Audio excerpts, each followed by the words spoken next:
Hello everyone, welcome to Words and Wonders. Today I will be reading chapter 187 of the Grimm's Fairytale series, The Hare and the Hedgehog. Please like and subscribe if you like what I do here.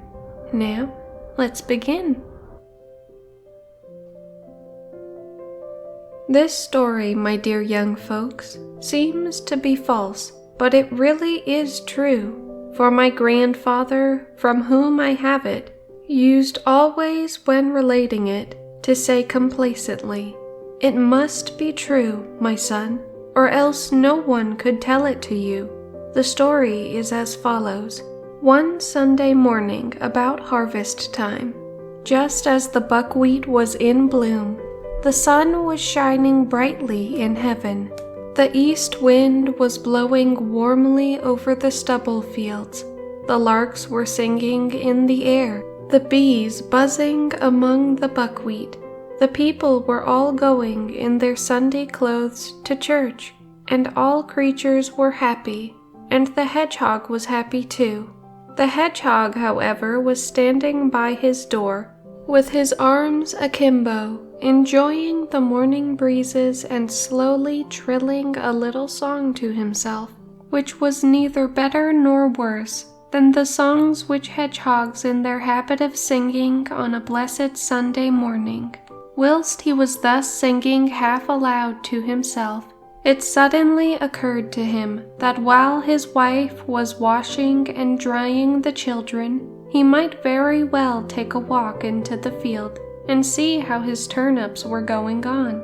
The turnips were, in fact, close beside his house, and he and his family were accustomed to eat them, for which reason he looked upon them as his own. No sooner said than done. The hedgehog shut the house door behind him and took the path to the field. He had not gone very far from home, and was just turning round the sloe bush which stands there outside the field, to go up into the turnip field, when he had observed the hare who had gone out on business of the same kind, namely to visit his cabbages. When the hedgehog caught sight of the hare, he bade him a friendly good morning. But the hare, who was in his own way a distinguished gentleman, and frightfully haughty, did not return the hedgehog's greeting, but said to him, assuming at the same time a very contemptuous manner, "How do you happen to be running about here in the field so early in the morning?" "I am taking a walk," said the hedgehog. "A walk?" said the hare, with a smile. "It seems to me that you might use your legs for a better purpose." This answer made the hedgehog furiously angry, for he can bear anything but an attack on his legs, just because they are crooked by nature. So now the hedgehog said to the hare, "You seem to imagine that you can do more with your legs than I with mine." "That is just what I do think," said the hare. "That can be put to the test," said the hedgehog. "I wager that if we run a race, I will outstrip you." "That is ridiculous. You with your short legs," said the hare. "But for my part I am willing, if you have such a monstrous fancy for it. What shall we wager?" "A golden louis d'or and a bottle of brandy," said the hedgehog. "Done," said the hare. "Shake hands on it, and then we may as well come off at once." "Nay," said the hedgehog, "there is no such great hurry. I am still fasting. I will go home first and have a little breakfast. In half an hour I will be back again in this place." Hereupon the hedgehog departed, for the hare was quite satisfied with this. On his way the hedgehog thought to himself, "The hare relies on his long legs, but I will contrive to get the better of him. He may be a great man, but he is a very silly fellow, and he shall pay for what he has said." So when the hedgehog reached home, he said to his wife, "Wife, dress thyself quickly. Thou must go out to the field with me." "What is going on then?" said the wife. "I have made a wager with the hare. for a gold louis d'or and a bottle of brandy. I am to run a race with him, and thou must be present." "Good heavens, husband," the wife now cried, "art thou not right in thy mind? Hast thou completely lost thy wits? What can make thee want to run a race with the hare?" "Hold thy tongue, woman," said the hedgehog. "This is my affair. Don't begin to discuss things which are matters for men. Be off, dress thyself, and come with me." What could the hedgehog's wife do?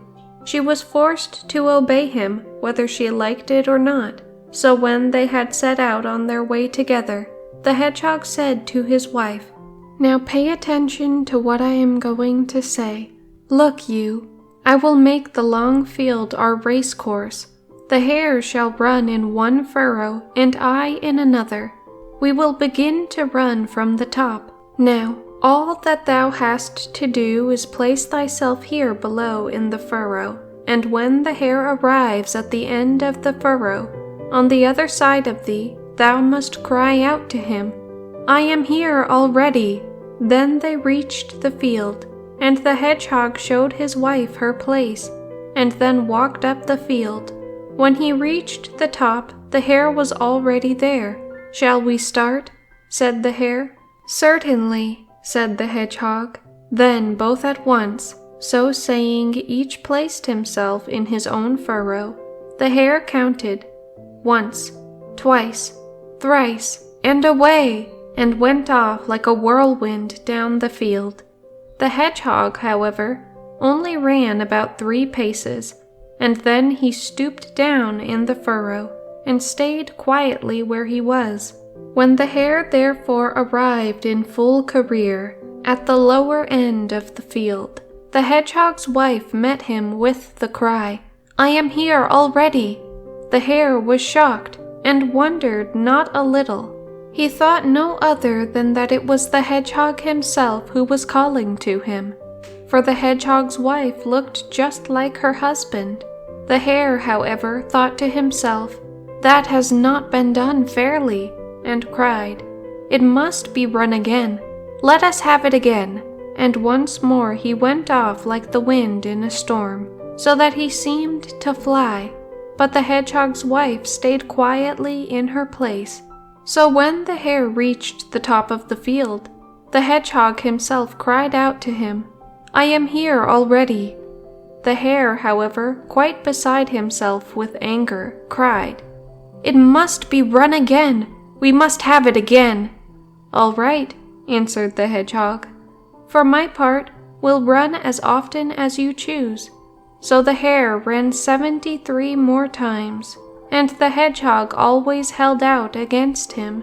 And every time the hare reached either the top or the bottom, either the hedgehog or his wife said, "I am here already." At the 74th time, however, the hare could no longer reach the end. In the middle of the field he fell to the ground. Blood streamed out of his mouth, and he lay dead on the spot.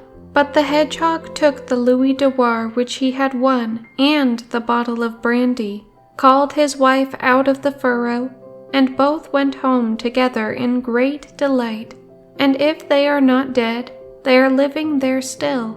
This is how it happened, that the hedgehog made the hare run races with him on the Buxtehude Heath till he died, and since that time no hare has ever had any fancy for running races with a Buxtehude hedgehog. The moral of this story, however, is firstly, that no one, however great he may be, should permit himself to jest at anyone beneath him, even if he be only a hedgehog.